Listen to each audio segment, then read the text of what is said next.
profeta de Deus se apresenta ao rei e diz: assim diz o Senhor, prepara a tua casa, coloca a tua casa em ordem, prepara um sucessor para você, prepara a tua vida espiritual, porque dessa tu não vai passar, tu vai morrer.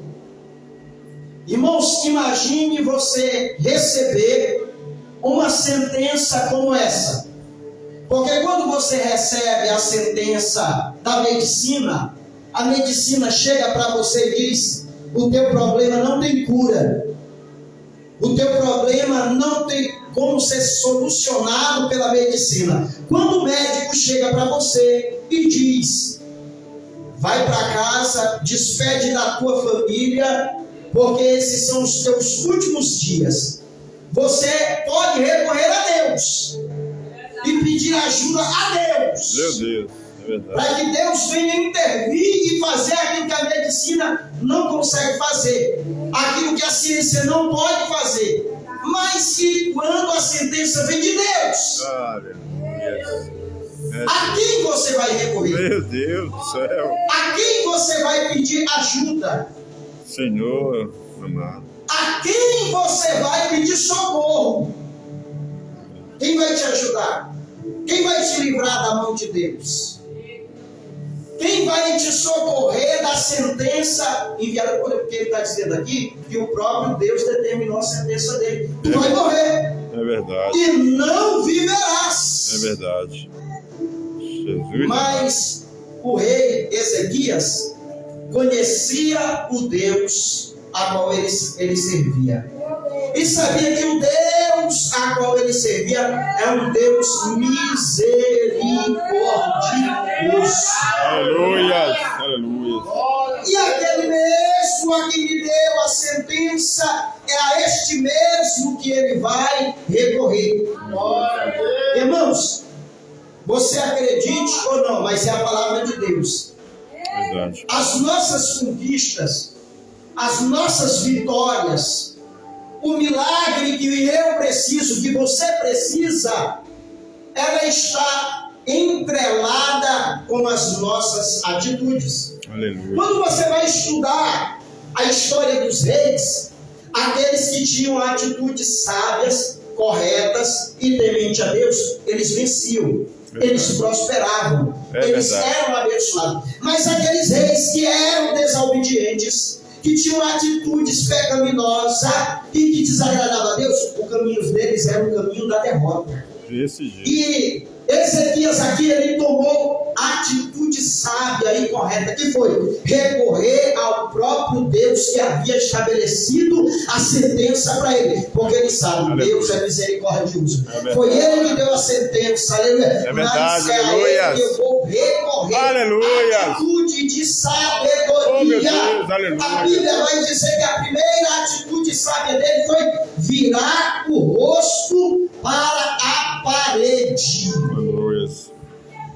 Aqui, irmão, quando nós viramos o rosto para a parede, não tem saída. Verdade, meu Deus. Não tem escape. Aleluia. Esta é a direção para lá, não tem saída. Ele vira o rosto para a parede. Esta é a primeira atitude de sabedoria. Nós só vamos encontrar 3 homens na Bíblia. Pode ler, de Gênesis a Apocalipse. Só existiam 3 homens que viraram o rosto para a parede. O primeiro homem foi Moisés, quando ele pediu a Deus, dizendo: eu quero ver a tua glória. Deus disse: tu vai ver a minha glória, mas para ver a minha glória, vira o rosto para a parede. Aleluia. Irmão, preste bem atenção. Esta é uma ação, uma atitude, aleluia, que nós devemos tomar diante das crises e diante das dificuldades. Aleluia. Virar o rosto para a parede. Aleluia. Porque nós não suportamos a glória de Deus. Aleluia. Aleluia. Nós não conseguimos, porque somos seres humanos pecadores. O segundo homem da Bíblia que virou o rosto para a parede foi Acabe. Mas ele virou o rosto para a parede por indignação, por não conseguir receber a vinha de Nabote. e ele, por se indignar contra Deus, ele vira o rosto para a parede.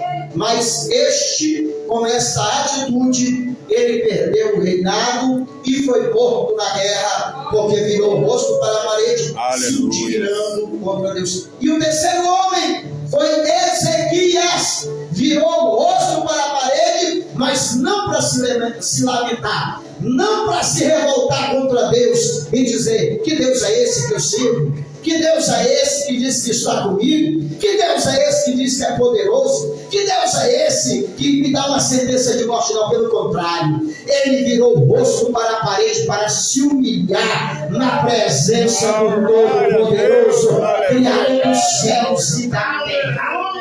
Aleluia, Jesus. E veio os embates, as lutas, as crises, os problemas. Nós precisamos ter essa atitude, virar o rosto para a parede, se humilhar diante da presença do nosso Senhor e Salvador da nossa alma, porque é Ele que tem a solução para os nossos problemas. E muitas das vezes nós não obtemos vitória, é porque em vez de adorar a gente reclama, em vez de virar o rosto para a parede em humilhação a Deus, a gente quer ir com as nossas próprias forças, com os nossos próprios méritos. E muitas das vezes esquecemos de buscar, aleluia, em quem pode nos ajudar, aleluia. Ele vira o rosto para a parede, aleluia. E aqui nós encaixamos a segunda atitude dele. Qual é a segunda atitude? Ele orou ao Senhor, ele suplicou a Deus por misericórdia, aleluia.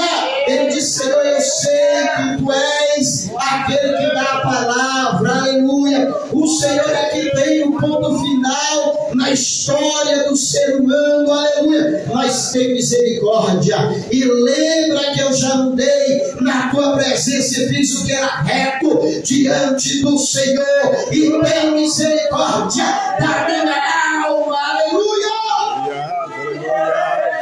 Glória a Deus, aleluia. Nós precisamos, irmãos, aleluia, nos voltar em buscar a Deus em oração, em momento de aflição, em momento de angústia, em momento de sofrimento, em momento de dor, aleluia. Se volte ao Senhor e suplique a sua misericórdia. Aleluia. Ele pode te ajudar. Se a medicina não pode, ele pode. Se o médico não pode te ajudar, ele pode te ajudar, aleluia. Se o juiz não pode te ajudar, ele pode. Se o advogado não pode te ajudar na tua causa, ele pode, porque ele tem a palavra final. Ele tem a palavra final. Ele tem a palavra final na sua vida. No Salmo de número 118, a partir do verso 6, Deus diz assim através do salmista. E é uma pergunta até óbvia, né? Se a gente perguntar na rua, todo mundo vai saber a resposta. Deus pergunta assim: qual melhor é? Confiar em Deus ou confiar nos homens? Qualquer um que até uma criança que já entende se perguntar vai dizer Deus. Uma pergunta óbvia, né? Aí ele pergunta de novo: é melhor confiar em Deus ou confiar nos médicos? Aí é lógico que a pessoa vai dizer: é em Deus. Porque foi Deus que deu a inteligência para a medicina. Aí ele continua dizendo, outra pergunta, ele diz: qual é melhor, confiar em Deus ou confiar em príncipes? Ou seja, os governantes. Nós hoje vivemos num sistema político. Então Deus está perguntando: qual é melhor, confiar em Deus ou confiar na política? Aí a resposta é óbvia, é em Deus. Mas muitas das vezes a gente deixa de confiar em Deus e confia nos políticos, no deputado, no vereador, no prefeito, no presidente. E Deus está dizendo: é melhor confiar em Deus, é melhor confiar em Deus, é melhor confiar em Deus. Eu tenho um filho especial, os 18 anos de idade. Eu sei o que é depender da medicina. Eu sei o que é depender do sistema público de saúde. Mas a minha confiança nunca esteve no sistema público, sempre em Deus. sempre em Deus, aleluia, porque Ele, irmão, aleluia, é que pode solucionar, aleluia. Quando a meu pediatra, ela foi se despedir na última consulta do meu filho, que ela estava indo para um outro departamento, que ela é chefe de neurologia pediatra lá no Hospital da Criança, e aí ela foi se despedir de nós. Eu falei para ela: você foi um presente de Deus para a nossa vida. Deus te colocou na nossa vida para quê? Para nos abençoar. Irmãos, eu vi os olhos daquela médica marejar, lágrimas nos seus olhos, aleluia. Eu disse: você foi um presente de Deus, porque você fez coisa que nem um médico comum faria por um paciente. Você fez além, você fez a mais, você fez coisas melhores, aleluia. Você podia muito bem só fazer o máximo, você já estava cumprindo com o seu papel de médica, mas você fez mais. Sabe por quê? Porque Deus colocou esse amor no seu coração pelos pacientes que você tem, aleluia. Esse amor não vem de você, vem de Deus, aleluia. Então, irmãos, quando a gente confia em Deus mais do que na medicina, Deus pode até usar a medicina, e Ele vai usar além ainda, aleluia, da capacidade da medicina para nos abençoar, porque Ele sabe que a nossa confiança não está na medicina, mas está no seu poder, está na sua palavra, está nele, aleluia. Oh, Espírito Santo, confie mais em Deus. Se você precisar do médico, vá para o médico. Se você precisar de um advogado, vá para o advogado. Se você precisar do sistema judiciário do Brasil, vá, é direito seu, está na nossa Constituição, mas vá acreditando. É Deus que vai na minha frente, é Deus que vai na minha frente, é Deus que vai abrir a porta, é Deus que vai usar o juiz, é Deus que vai usar o advogado, é Deus que vai usar a medicina e vai fazer um milagre a mim.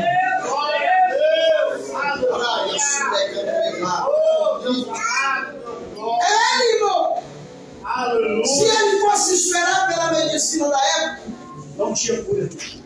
E a Bíblia vai nos dizer que além, aleluia, dele suplicar ao Senhor. Aí eu quero falar aqui também sobre a oração de Jabes. É o homem da oração mais curta da Bíblia. A oração mais simples e menor da Bíblia. A oração de Jabes. Mas diz a palavra de Deus que Jabes, a Bíblia não vai dizer que Jabes era um homem rico, um homem poderoso. Não, a Bíblia vai dizer que ele foi o homem mais excelente de todos os seus irmãos por causa de uma oração. Aleluia, por causa de uma oração que ele fez. Deus mudou a sua história. Deus mudou o cativeiro da sua vida. Meu querido, minha querida, servo de Deus, aleluia. A oração pode resolver coisas, aleluia. A oração pode solucionar coisas que nada neste mundo, aleluia, seria realizado pelo sistema deste mundo. Por quê? Porque a sua oração chega até os céus e de lá vem a ordem de Deus, aleluia. Vem o decreto do Senhor em favor da tua vida. Se você tem um problema insolúvel, uma situação difícil na sua vida, clame ao Deus Todo-Poderoso e Ele responde. Ele muda a situação. Nós vemos dentro da palavra de Deus que aos 14 anos o reinado de Ezequias aconteceram 2 eventos. Esse aqui eu já falei. Deixa eu pular aqui, a invasão de Judá, né?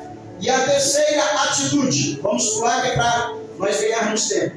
Terceira atitude dele, a Bíblia vai nos dizer que ele chorou muitíssimo na presença do Senhor. Essa expressão aqui, chorou, pode ser até insignificante para algumas pessoas. Simples, isso é normal, eu choro todo dia. Eu choro de vez em quando, mas esse choro aqui é um choro diferente. Aleluia. Esse aqui não é aquele choro comum que nós fazemos costumeiramente, não. Apenas verter águas, ou apenas por uma simples emoção que nós sentimos. Isso é natural na vida do ser humano? Não, esse choro aqui dele é um choro de amargura, é um choro de dor, é um choro, aleluia, onde ele olha e não vê saída para o seu problema. É um quebramento profundo na presença de Deus. Aí está escrito na palavra de Deus desse jeito, que Deus não ouve ou Deus não escuta oração de pecador, mas Deus não, aleluia, não suporta ver um coração quebrantado na sua presença. Como assim Deus não suporta? Deus não deixa de atender ao pedido de um coração quebrantado, aleluia, na presença do Senhor. Esse choro aqui, irmão, é um choro de quebrantamento na presença do Senhor. Aí está escrito na palavra de Deus, no Salmo 30, o verso de número 5, diz o seguinte: o choro pode durar uma noite, mas a alegria vem pela manhã, aleluia.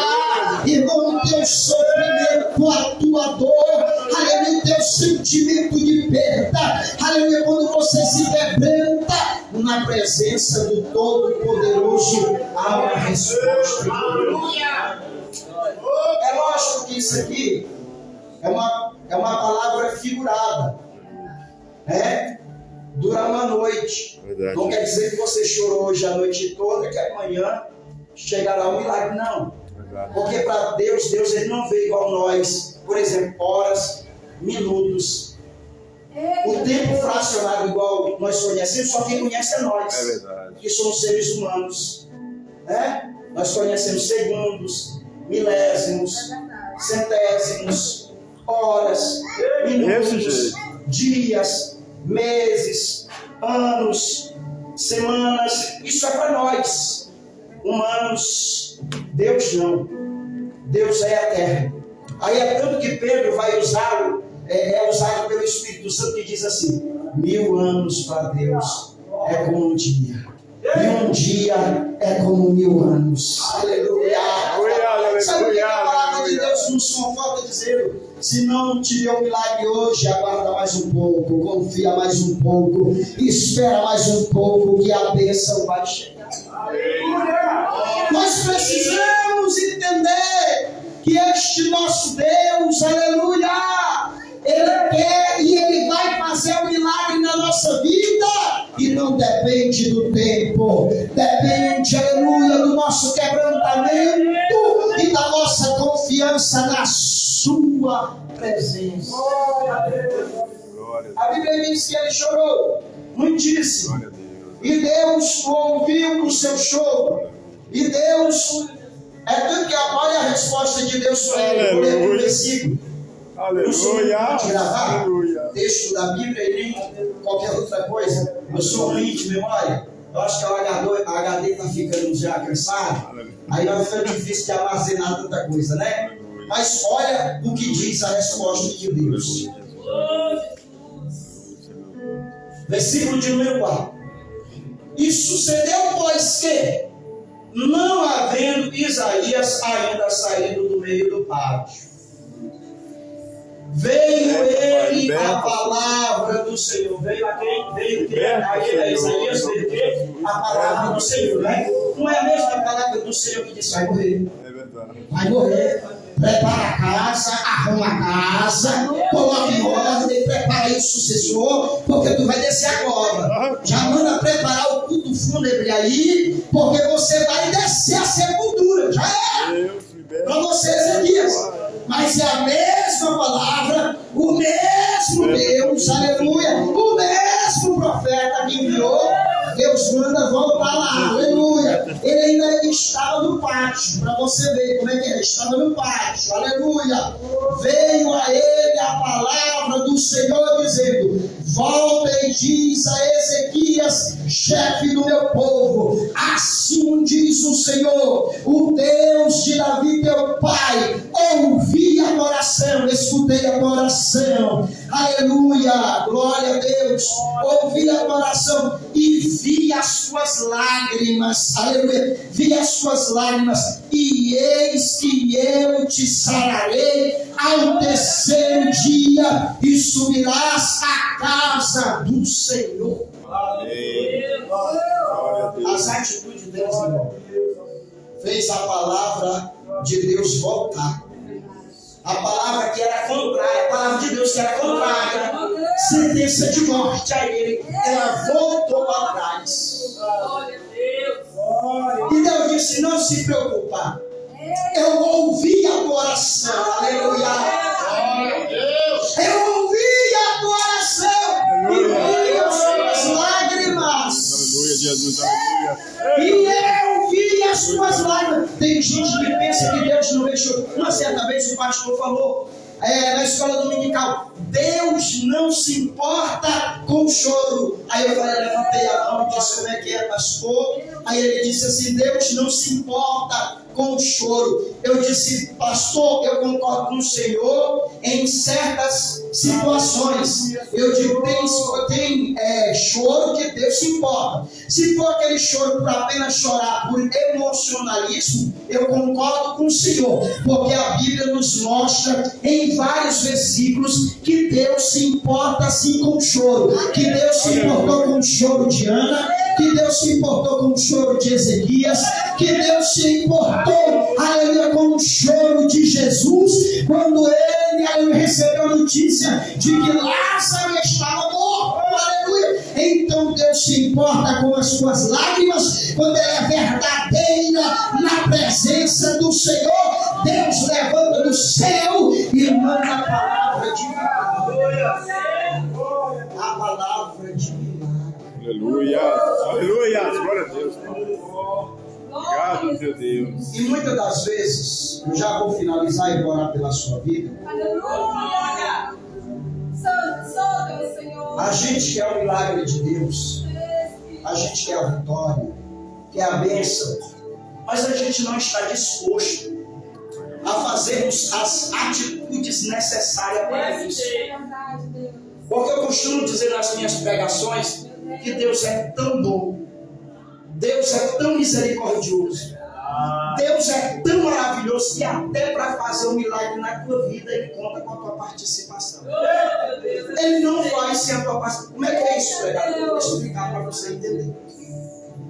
Ele espera que você faça a sua parte, que é o que você dá conta. E aí, quando você faz aquilo que você dá conta de fazer, Ele vai fazer o impossível que você não dá conta de fazer. Eu não consegui entender, pregador, eu explico. Aleluia. Vamos para a Bíblia. E Ezequias podia curar a si mesmo? Não podia, o próprio Deus já tinha dito: tu vai morrer, rapaz, tu vai descer a cova. Mas ele fez o que ele podia, o que? Virou o rosto para a parede, orou na presença do Senhor e chorou a Deus, pedindo misericórdia. Era a parte que ele podia fazer. Vamos ver lá em Lázaro, que eu já falei aqui um pouco, que eu citei Lázaro aqui. Vamos lá em Lázaro. Jesus disse: retirai a pedra. Por quê? Porque aquela pedra 2 homens podiam tirar, era o que eles tinham e davam conta. Agora ressuscitar o morto era com a parte de Jesus. Aleluia! Lázaro veio. Aleluia! Essa é isso aí! Aleluia! Oh, aleluia! Orar você pode, jejuar você pode, interceder você pode, clamar você pode, é a tua parte. Aleluia! E o milagre é Ele que faz, o milagre é Ele que executa, a bênção é Ele que dá. Aleluia, glória a Deus. Fazer um milagre na nossa vida, mas depende da gente fazer a nossa parte.